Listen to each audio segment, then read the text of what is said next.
Autriche, Vienne, été 2014.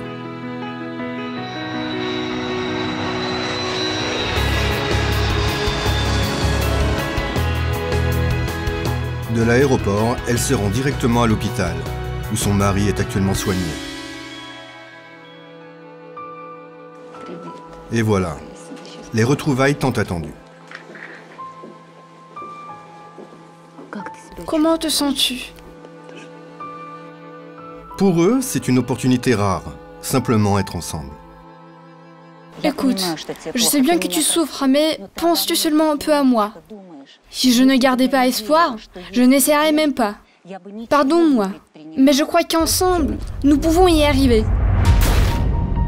En plein jour, en plein centre d'une capitale européenne, on a essayé de l'assassiner. Il s'agit d'un acte terroriste. Vladimir Vashkevitch était jusqu'il y a peu un haut fonctionnaire de l'État, chef de la direction criminelle des douanes et vice-directeur du service de l'impôt sur le revenu de la République de Lettonie. Comme ça ira? Ou comme ceci, c'est mieux? Parfait. C'est un miracle qu'il ait survécu, mais les blessures subies lors de l'explosion nécessitent de la rééducation. Ses fonctions motrices ont été endommagées et toute source de stress peut provoquer une paralysie ou même une hémorragie cérébrale. Diana, la fille aînée de Vladimir, veille sur lui presque en permanence.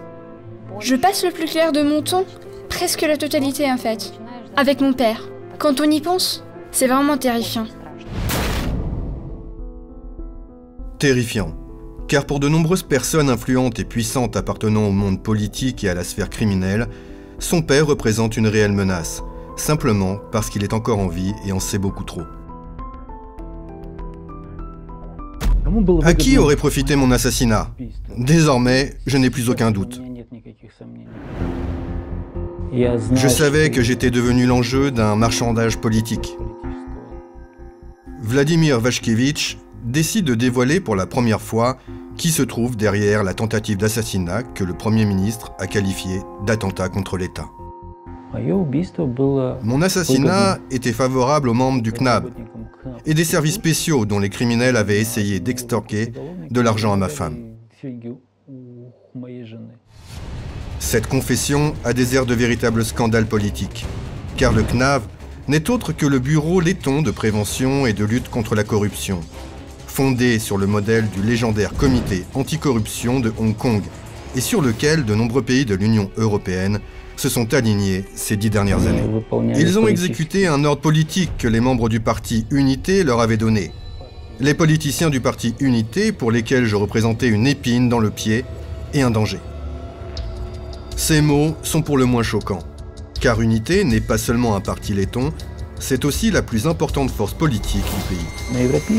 L'argent européen a été utilisé pour mettre sur pied un système de défense des intérêts d'une force politique qui, en parallèle, extorque et blanchit de l'argent, protège des trafiquants, et la liste ne s'arrête pas là. Et tout cela, je le répète, avec l'argent européen.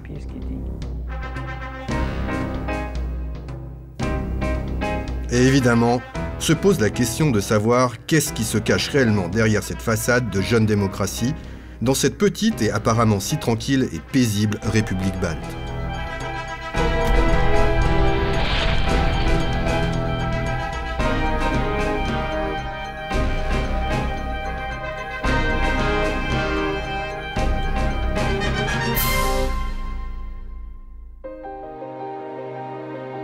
Inara Vilkast est la femme de Vladimir Vashkevitch.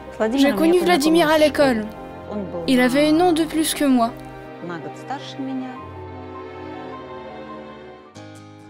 Ils se sont mariés en août 81, pour ensuite divorcer en août 87. Mais le plus surprenant, c'est qu'exactement 25 ans plus tard, ils se sont remariés. Mais comme dit le proverbe, il n'y a pas de bonheur sans nuage. Nous avons compris que la seule façon de survivre à cette guerre était de rester unis. Je dois me battre. Je suis obligé de me battre et de gagner. Comment pourrais-je baisser les bras alors qu'elle m'a tant donné? À la fin des années 80, alors que l'ère soviétique touchait à sa fin, à l'époque de la perestroïka, de l'accélération et de la glasnost, leur drame familial, appelé divorce, leur a donné un coup de fouet pour aller de l'avant. Vladimir commença à travailler pour la douane de Riga, tandis qu'Inara faisait ses premiers pas dans le monde des affaires, tout en élevant leurs enfants. Et voilà qu'aujourd'hui, elle est à la tête d'un des bureaux de développement les plus puissants de la Baltique. La revue Forbes l'a citée à 3 reprises dans son classement des femmes d'affaires les plus brillantes de Lettonie. Sa fortune, Inara l'a amassée grâce à la construction et la vente de projets immobiliers à la classe moyenne, en attirant des investisseurs d'Europe occidentale. Son nom est bien connu dans la haute sphère des développeurs et architectes, et ce au niveau mondial. Nombreux sont ceux qui veulent travailler avec Inara. Personnellement, j'aime beaucoup sa force et son énergie. Nous l'appelons souvent la Dame de Fer. Les collègues et partenaires d'Inara sont unanimes. Elle mène sa vie professionnelle comme sa vie personnelle. Entrez, je vous en prie. Et voilà, le siège de sa compagnie est, comme vous le voyez, assez modeste. Voici mon bureau. C'est ici que je passe une partie de ma vie et que naissent les idées. Même lors de galas de bienfaisance qu'Inara organise régulièrement pour les orphelins atteints de handicap, elle évite les caméras et donne rarement des interviews. Nous pouvons aider ces enfants. Lorsqu'on croise leur regard, on ne peut refuser.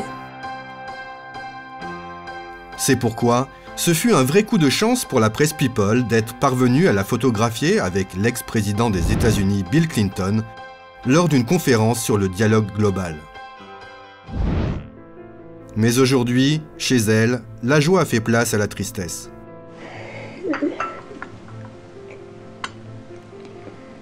Lors de sa toute dernière grande interview, elle n'a même pas fait mention de son succès professionnel.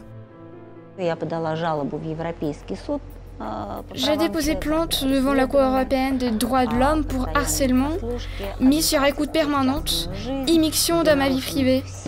Car tous les articles de droits de l'homme qu'il est possible de violer le sont. On m'a dit une phrase très cruelle. Ce sont bientôt les élections, et si tu ne payes pas, ce que je raconterai aura l'effet d'une bombe. Je n'ai pas compris tout de suite de quelle bombe il s'agissait. Pour rappel, le 21 mai 2007, les caméras de surveillance placées à l'extérieur du bâtiment de la direction criminelle des douanes de la capitale lettonne ont filmé la tentative d'assassinat perpétrée contre Vladimir Vashkevich, le mari d'Inara Vilkast, en faisant exploser sa voiture. La bombe a été placée ici, sur le pare-choc arrière. Quand j'ai repris connaissance, j'étais aux urgences. Je me rappelle seulement vaguement que le Premier ministre est venu à l'hôpital. Le Premier ministre letton de l'époque, Aigars Kalvitis, avait qualifié cet attentat d'attentat contre l'État et avait promis au pays d'identifier et de condamner les coupables au plus vite. L'enquête a duré 4 ans et finalement Edgars Krogert, citoyen lituanien, a été condamné à la prison à vie. Mais Inara Vilkast en est convaincue. Ce n'était pas lui. Et elle a des preuves. La reconstitution a montré que la bombe a été placée par une personne mesurant entre 1m80 et 1m85. Mais, selon les conclusions médico-légales, le condamné est un individu d'1m74. En fait, voici la conclusion officielle du rapport de l'Université technique de Riga, rédigé dans le cadre de l'enquête. La taille de l'individu ayant placé l'engin explosif sous la voiture de Vashkevich mesurait entre 1m80 et 1m85. Et voici le compte-rendu de l'examen médical du condamné, Edgar Kroger. Il mesure 1m74. Une différence de 10 cm, ça n'est quand même pas rien. Cependant, ce genre de détail n'a pas été pris en considération. Je pense qu'Edgar Krogert a été condamné à tort. Il n'a rien fait.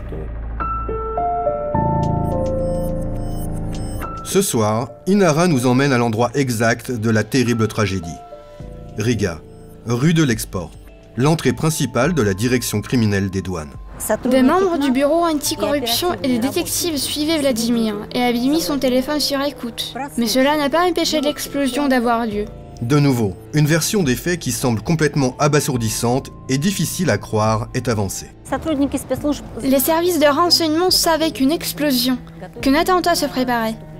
Vladimir Vashkevitch complète ce portrait en citant des noms précis. Je pense que les personnes suivantes sont impliquées dans cette tentative d'assassinat. Aigar Sparans, membre des services de contre-espionnage du Bureau de protection de la Constitution, SAB. Yuris Jurash, membre du CNAB, et le criminel Raymond Stalberg, ainsi que l'ancien membre du service de défense du président, Edgar Gulbis. Cela peut sembler incroyable, mais c'est pourtant un fait. Toutes ces personnes figuraient au départ dans l'affaire criminelle relative à la tentative d'assassinat de Vladimir Vashkevitch. Mais, pour des raisons que le droit européen ignore, leur témoignage a été déclaré secret d'État et classé. Le journaliste et écrivain politique letton indépendant, Lato Lapsa, a tenté de répondre à la question du pourquoi. De nombreux mystères entourent ce dossier. Les enregistrements des conversations téléphoniques ont été effacés durant l'enquête. Dans son livre intitulé « Une autre cuisine », il raconte en détail les liens dangereux entre les services de renseignement lettons et le monde criminel. Ce livre raconte une vraie histoire criminelle impliquant des policiers sans scrupules.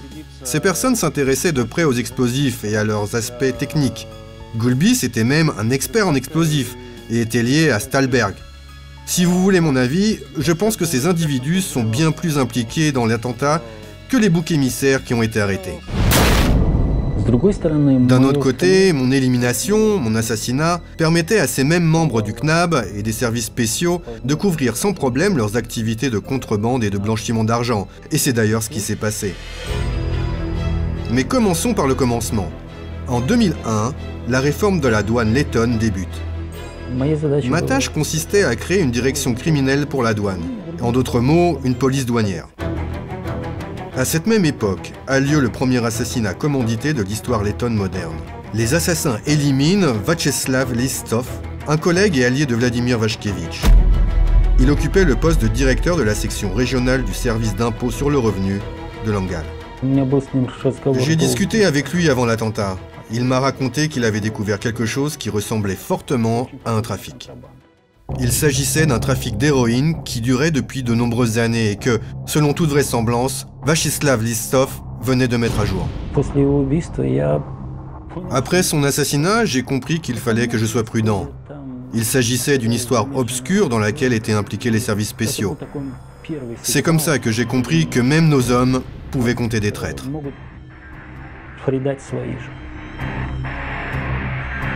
Selon l'une des versions de l'époque, Listov et son enquête avaient entravé la route de quelqu'un de la police de la sécurité d'État.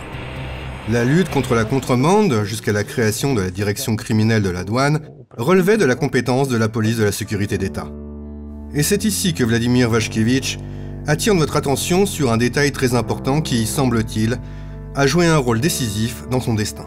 Le CNAB a été créé sur la base de la police de la sécurité d'État. Ses membres ont été transférés au CNAB. Il s'agit de personnes qui, pendant des années, ont prétendu lutter contre la contrebande tout en se faisant beaucoup d'argent. Fin 2001, Vladimir Vashkevitch commence une réforme de renforcement des frontières extérieures et de la sécurité économique de l'État sans précédent en Lettonie. Mais au même moment, il doit faire face à un barrage suite à des changements politiques dans son pays.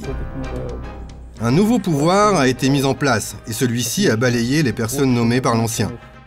Automatiquement, je me suis retrouvé sur la liste des personnes de l'ancien pouvoir dont il fallait se débarrasser. Et ce n'est un secret pour personne que la politique est une sale affaire, surtout quand de gros montants sont impliqués. Absolument tous les pays de l'ancienne URSS se sont heurtés à ce problème. La question est de savoir quelles sont les méthodes utilisées par les personnes recevant le pouvoir pour atteindre leur objectif. Nous assistons à une collaboration entre les services spéciaux, c'est-à-dire entre le Bureau de lutte contre la corruption, et des criminels. C'est un fait indéniable. Jurgis Lipnieks a travaillé comme conseiller pour deux premiers ministres lettons, Andris Škelė et Aigar Skalvitis. Il se rappelle quand et comment sont apparus dans son pays ces puissants services spéciaux, connus sous l'acronyme CNAB, le Bureau de prévention de la lutte contre la corruption. Le 5 octobre 2002, le parti Nouvelle Ère gagne les élections parlementaires, justement avec le slogan « Luttons contre la corruption ». 5 jours plus tard, le CNAB a été créé, sous l'égide du parti. Et il fallait commencer, comme cela avait été promis, à endiguer la corruption et citer des noms. C'est ce que le peuple attendait. C'est devenu la plateforme idéale pour régler ses comptes avec les opposants. Et ces opposants étaient évidemment les opposants politiques du parti Nouvelle Ère, qui sont tous devenus par définition corrompus. Les scandales de corruption commencent à secouer l'un après l'autre la Lettonie. Parmi les premiers accusés, les représentants des cercles politiques et d'affaires, l'ancien Premier ministre Andris Škele, fondateur du Parti du Peuple, ainsi qu'Einar Šlesser et Ivar Slensberg, entrepreneurs très en vue du moment. Un record européen absolu est établi. Cela fait déjà plus de 10 ans que les procédures judiciaires sont en cours et jusqu'à présent, aucun jugement n'a été rendu. Le Bureau de lutte contre la corruption a complètement brisé la vie de personnes sans aucune preuve tangible des soi-disant fautes qui leur étaient reprochées. Évidemment, la carrière politique de M. Škele et de M. Šlesser est complètement finie.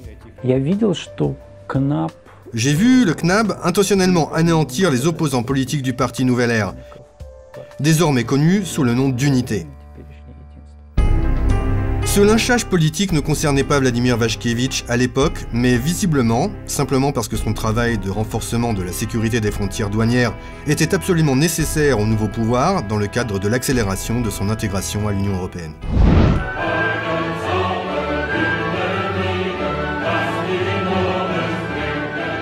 Le 1er mai 2004, la République lettonne devient un membre à part entière de l'Union européenne. C'est le docteur Walter Schwimmer, secrétaire général du Conseil de l'Europe, qui s'est occupé des aspects légaux de cette adhésion. C'est justement moi qui ai recommandé la Lettonie pour qu'elle entre dans notre famille européenne. J'étais convaincu que ce pays magnifique était sur le droit chemin. Maintenant, je suis extrêmement triste car tout a changé. Les droits et les libertés de l'être humain y sont bafoués en permanence par le pouvoir sans limite des services spéciaux. Pendant ce temps-là, Inara Vilkaste attire les investisseurs étrangers à participer au développement de ses projets immobiliers. L'Union européenne était pour la Lettonie une fenêtre ouverte sur l'extérieur, qui offrait une opportunité non seulement pour moi, mais aussi pour d'autres investisseurs et entrepreneurs. Elle signe l'un des plus gros contrats de l'histoire de la Lettonie dans le domaine de l'immobilier. Avec Inara, nous avons créé un projet aux aspects sociaux colossaux, tout en protégeant l'environnement et la nature, et évidemment, avec des retombées économiques non négligeables. Pour l'époque, en Lettonie, il s'agissait d'une innovation dans le domaine de la construction. Gunther Pyttel est un célèbre développeur qui a changé la face d'une multitude de villes à travers le monde. Voici quelques exemples de projets auxquels il a participé. Le gratte-ciel de la London Tower. J'ai construit le bâtiment du conseil municipal à Atlanta. La chaîne d'hôtels Sun en Afrique. La célèbre maison de la musique à Vienne. Mais en 2004, il n'a pas eu peur de prendre des risques et de s'essayer au jeune marché balte. Et c'est Inara Vilkaste qu'il choisit comme partenaire. Pour la Lettonie, il s'agissait de concepts complètement novateurs dans le domaine de la construction. C'est pourquoi, pour les investisseurs, le projet d'Inara s'avérait très prometteur. Finalement, le terrain acheté pour une bouchée de pain par rapport aux prix actuels s'est très vite transformé en projet d'un montant à 7 chiffres. Je ne savais pas ce qu'elle faisait exactement, mais ce dont je me rappelle très bien, c'est de son implication à 100% dans ce qu'elle faisait. Aujourd'hui, j'appellerais cela un désir, le désir de prouver sa vraie valeur. Pendant ce temps-là, Vladimir Vashkevitch, s'appuyant sur l'expérience de la Grande-Bretagne et de la Suède et de la Finlande, crée une nouvelle structure judiciaire, la direction criminelle des douanes. Pour la première fois en Lettonie, une méthode dite analytique de recherche commence à être utilisée dans la lutte contre la contrebande. Il s'agit d'une approche selon laquelle l'activité d'une organisation est basée sur l'évaluation et la gestion du risque. Des saisies et des arrestations en collaboration avec la police ont lieu. C'est très important pour la suite. Voici l'ancien collègue de Vladimir Vashkevitch, Aigars Švecards. Ce genre d'affaires, telles que la saisie de grosses quantités de cocaïne ou de cigarettes de contrebande, c'était un succès quotidien, la récompense pour nos efforts. Il se rappelle comment un petit département qui ne comptait que 28 personnes a pris de l'ampleur sous la direction de Waszkiewicz pour atteindre 180 collaborateurs. Il est parvenu à mettre sur pied un système que l'on peut qualifier d'avant-gardiste pour tous les standards européens.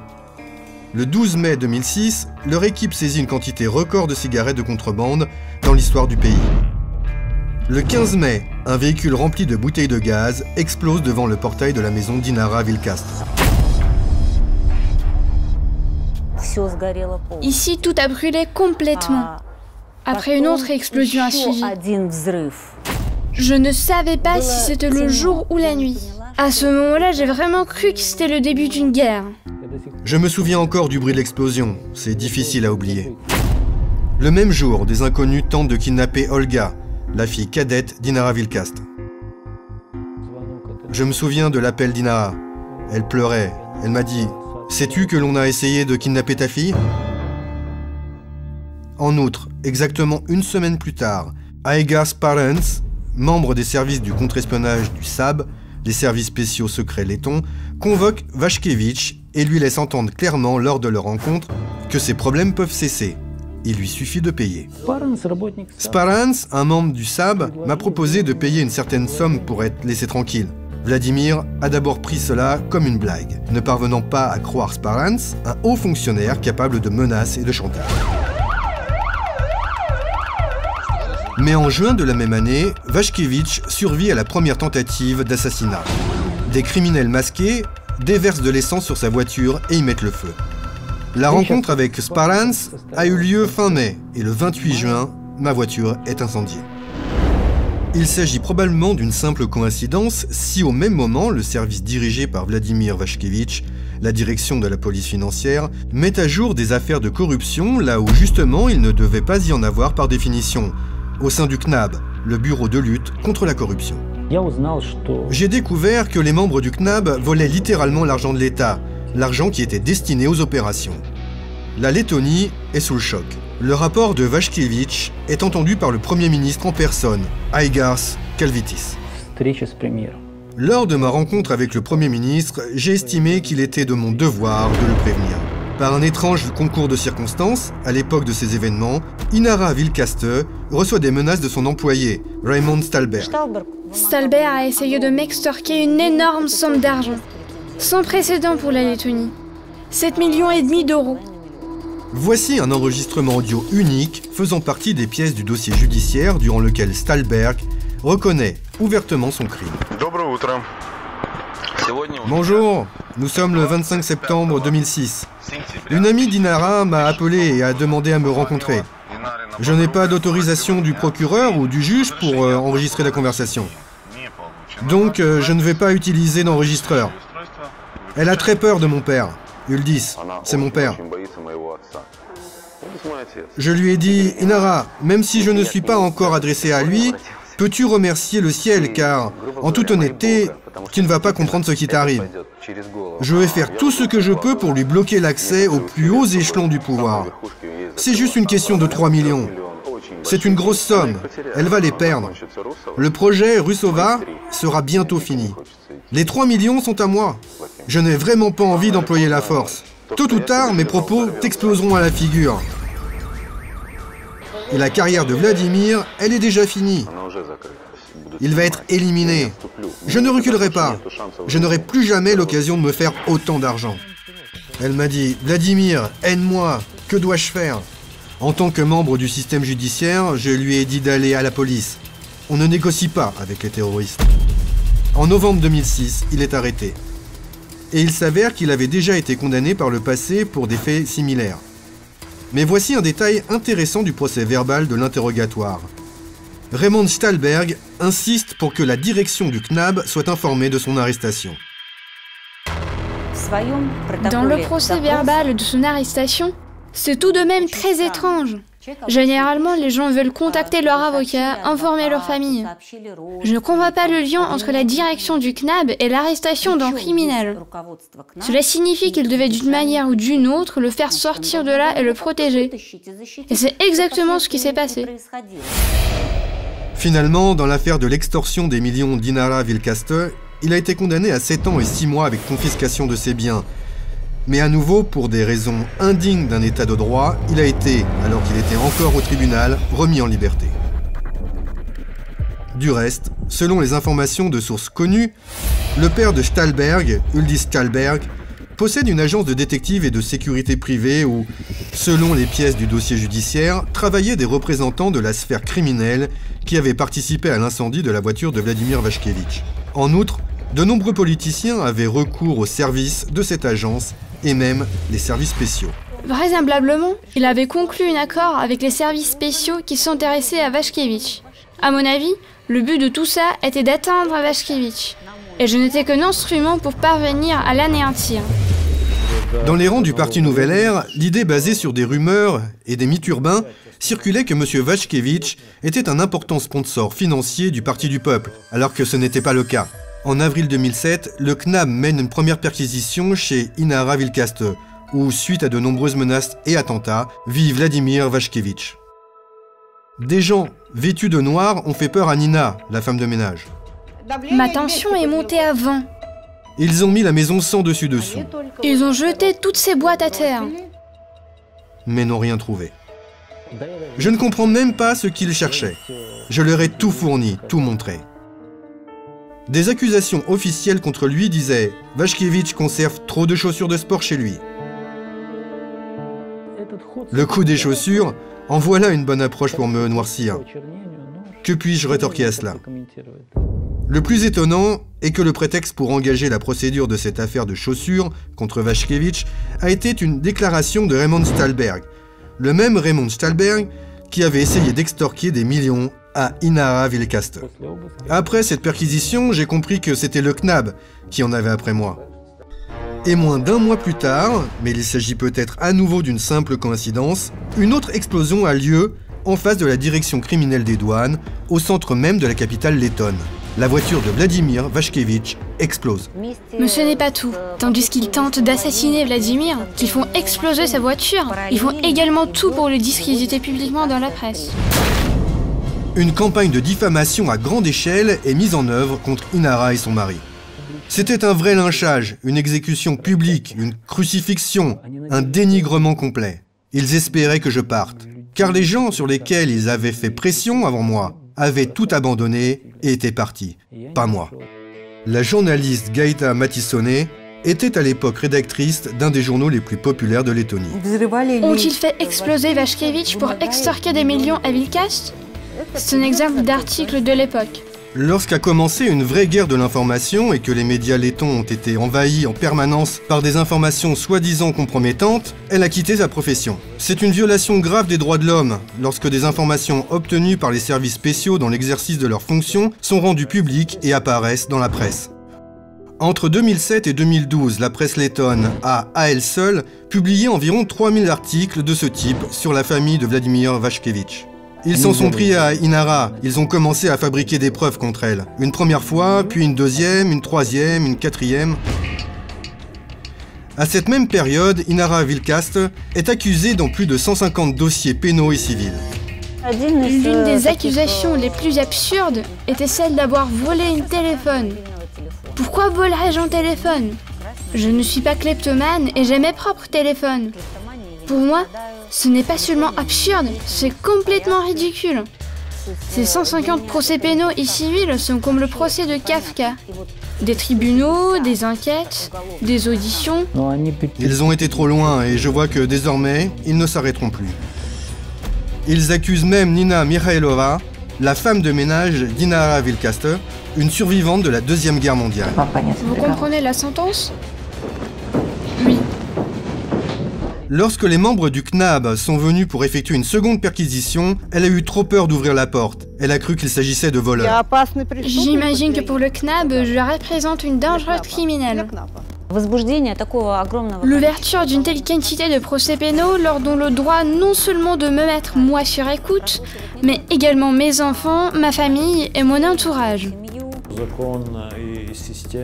Le fait que la loi et le système permettent d'écouter et de contrôler des gens pendant des années sur la base de soi-disant soupçons, qui ne mènent à aucune condamnation, est une violation des droits de l'homme. En mai 2010, un nouveau crime secoue la Lettonie. Einars Platatis, l'avocat de Vladimir Vashkevitch, disparaît sans laisser de traces. Je pense que les mêmes personnes qui nous persécutent sont liées à sa disparition, c'est-à-dire les membres du CNAB et des services spéciaux. Si je dois citer des noms précis, c'est M. Sparlans et M. Jurash. L'enquête sur sa disparition est entravée. Municipalité de Ropagi, dans les environs de Riga, la route menant au village de Musenieki. S'il a été kidnappé, si on ne l'a pas retrouvé, ni vivant ni mort, cela veut dire qu'il est quelque part. C'est ici, à la lisière d'un bois, que la police a trouvé la voiture de l'avocat disparu. À l'arrière, il y avait sa veste et son portefeuille. La voiture était ouverte. Yuri est le frère d'Einars Platsasis. La raison me dit que mon frère n'appartient plus au monde des vivants. Mais il faut tout de même qu'on le retrouve, pour que moi, notre père, notre mère, on puisse lui faire nos adieux. Vladimir Vashkevitch a une théorie en ce qui concerne ce crime. Voici le contexte. Avant sa disparition, je lui ai donné une copie des documents concernant l'implication de la vice-directrice du CNAB, Yuta Striki, dans un accident de la route qui a été mis sur le dos d'une autre personne. Yuta Striki, selon les informations des médias lettons, son vrai nom est Anna Potapova. Pendant 11 ans, elle a occupé la haute fonction de vice-directrice du CNAB et, selon les dires, a dirigé pratiquement seule le bureau anticorruption. Les gars du CNAB étaient partis faire la fête et ils ont perdu le contrôle de leur véhicule. Une voiture a fini dans le fossé. 2 autres étaient sur la route. Ils étaient complètement ivres. Mikhail Panamarenko s'est retrouvé au mauvais endroit au mauvais moment. Il a été par hasard le témoin de l'accident de la route impliquant justement Yuta Striki. Sur place, j'ai vu une blonde du nom de Yuta et je n'ai appris que par la suite son nom de famille.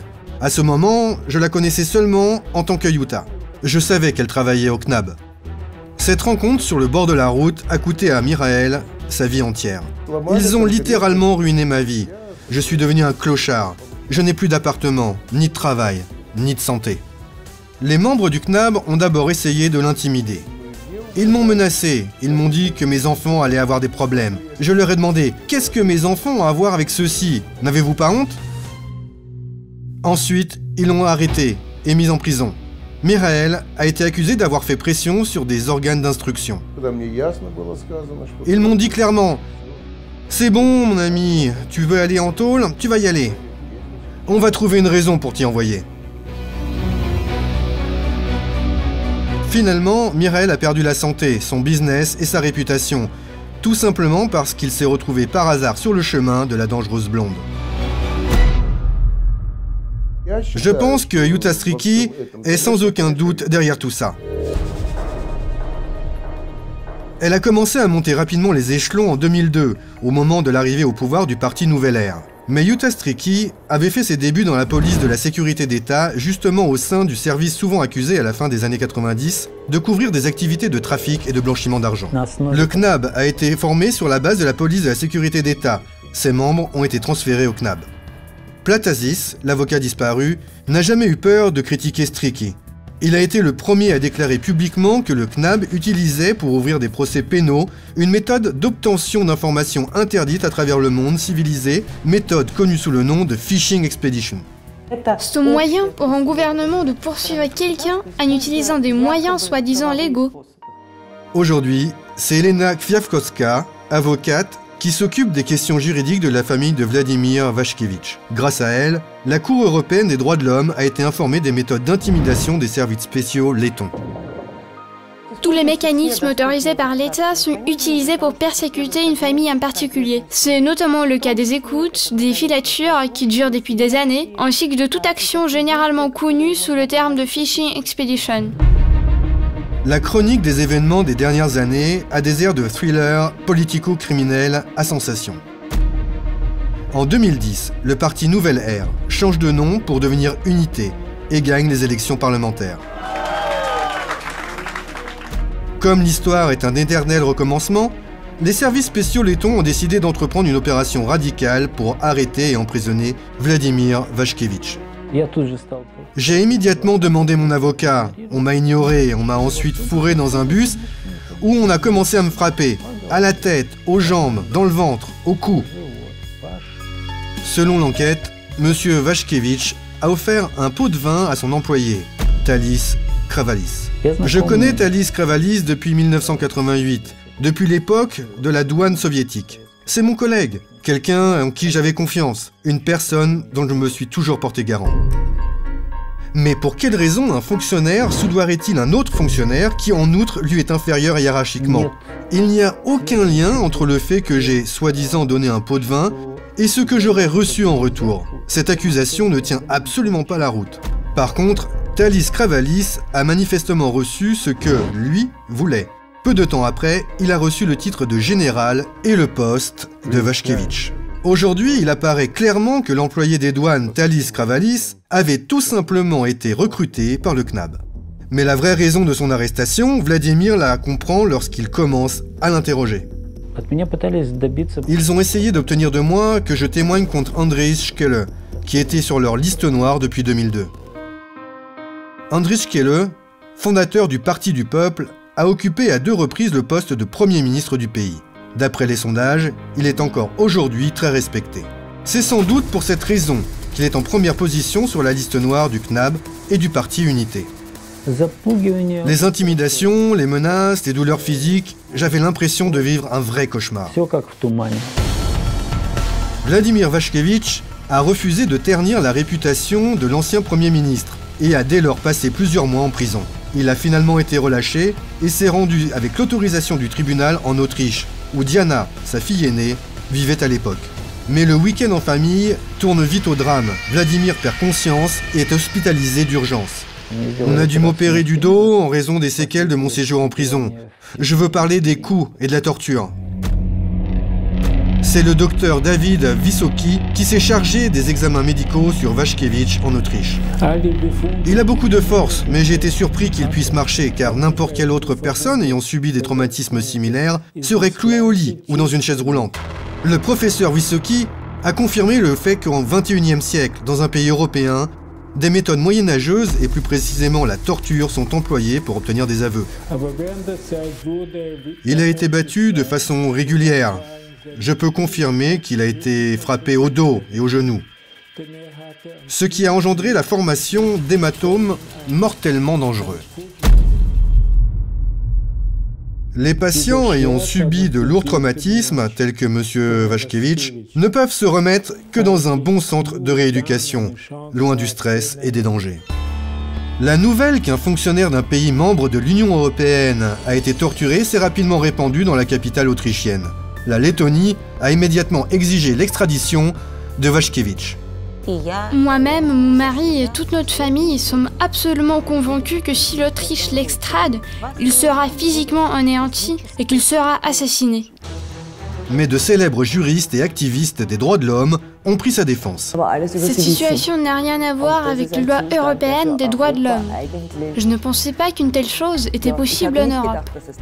Madame Elisabeth Reich est la vice-présidente de l'association du barreau de Vienne. Elle fait partie d'une équipe de professionnels, dirigée par le docteur Gerbert Polsner, qui pour la première fois dans l'histoire du droit international aide un citoyen de l'Union européenne, en l'occurrence Vladimir Vashkevich, à obtenir en Union européenne le statut de réfugié politique.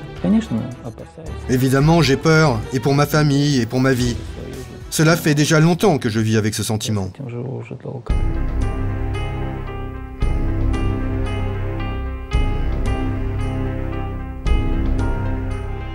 La vie d'Inara Vilkaste tourne désormais autour de ce schéma qui porte le nom pourtant simple, mais terrifiant, de chronologie des poursuites engagées par le gouvernement contre moi et ma famille.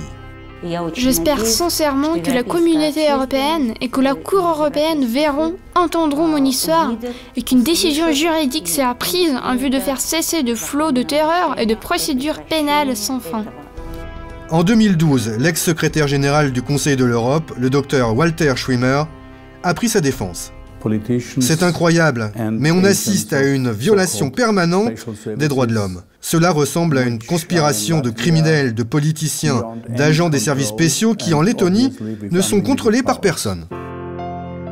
Dans la capitale autrichienne, il a créé un comité public, Justice pour Inara. Je suis convaincu que la société doit être mise au courant lorsque de telles choses surviennent dans un pays européen. Nous croyons que la démocratie existe et que l'Union européenne examinera notre requête sous tous les angles. Inara Vilkaste continue à vivre en Lettonie, alors qu'elle aurait pu vendre sa société et transférer son argent à l'étranger il y a longtemps. Je reste ici pour me battre et soutenir non seulement ma famille, mais aussi tout citoyen letton, car mon cas n'est pas unique. Et si la société entend parler de mon cas, du cas de Vladimir, de cet épouvantable harcèlement, de menaces, alors je crois que d'autres citoyens lettons trouveront aussi le moyen de se protéger. Désormais, elle est l'invitée régulière des forums européens sur les droits de l'homme. La vie de mon époux Vladimir, la vie de mes enfants a été transformée en enfer. À l'automne 2014, la Pologne, pays voisin de la Lettonie, lui a remis le prix de personnalité de l'année. Je voudrais dire merci. Je veux partager cette récompense avec ma famille et mes enfants. Ils ont traversé et traversent avec moi un chemin très difficile. Voici Paris, la légendaire Sorbonne, où Christina Kruger, titulaire d'une maîtrise en droit européen, donne un cours sur la scandaleuse affaire Vilkaste-Vashkevich. Sur le territoire européen, la situation des droits de l'homme et leur respect varient fortement d'un pays à l'autre. Par exemple, les autorités lettones n'ont pas respecté les principes de présomption d'innocence et de défense des droits de l'homme dans l'affaire Inara Vilkaste et Vladimir Vashkevich.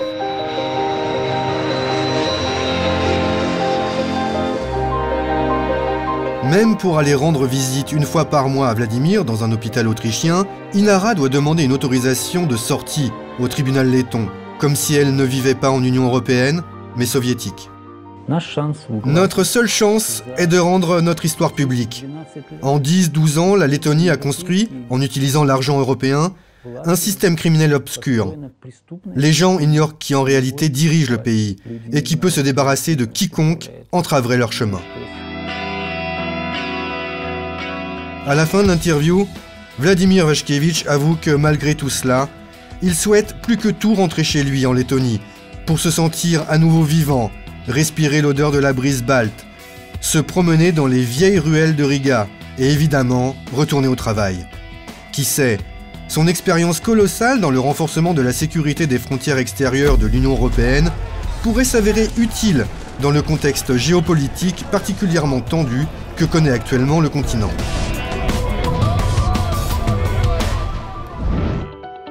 Mais cette histoire nous prouve que le danger pour la tranquillité et la prospérité européenne ne vient pas, comme on pourrait le croire, de l'extérieur, mais de l'intérieur.